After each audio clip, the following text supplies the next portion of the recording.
ఈరోజు 27 సంవత్సరముల తరువాత ఢిల్లీ పీఠాన్ని బీజేపీ కైవసం చేసుకోవటము చాలా సంతోషకరమైన విషయము. మేము ఇక్కడ అందరూ కూడా రాయదుర్గం నియోజకవర్గం నుంచి కార్యకర్తలందరూ కూడా కలిసి ఇక్కడ సంబరాలు చేసుకోవటం జరిగింది.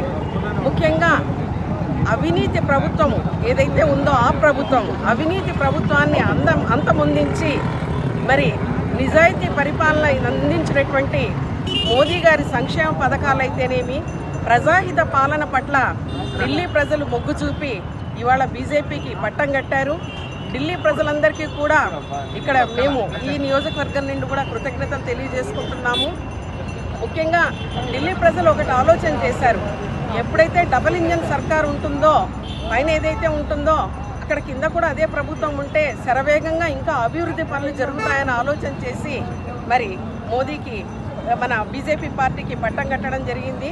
ఏదైతే ఇవాళ ఆంధ్రప్రదేశ్ ప్రజలు కూడా అదే రకంగా ఆలోచన చేసి డబుల్ ఇంజన్ సర్కార్ ఉంటే బాగుంటుందని చెప్పి ఇవాళ ఆంధ్రప్రదేశ్లో కూడా అధికారంలో రావడం జరిగింది.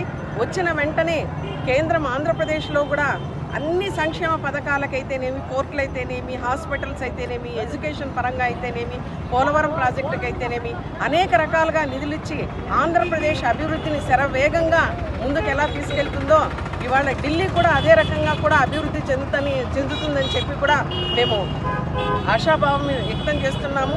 మోదీ గారు ఏదైతే చెప్పినటువంటి సబ్కా సాత్ సబ్కా వికాస్ అనే పదాన్ని మరి ఢిల్లీ ప్రజలు ఇవాళ చూపించారు. కాబట్టి మళ్ళొకసారి కూడా మోదీ నాయకత్వంలోని బీజేపీ పార్టీ అన్నీ ఇక్కడే కాదు అన్ని రాష్ట్రాల్లో కూడా ఇంకా రాబోయే ఎన్నికల్లో కూడా అన్ని రాష్ట్రాల్లో కూడా విజయ దుందుభి మోగిస్తుందని తెలియజేసుకుంటూ హర్షం వ్యక్తం చేస్తుంది.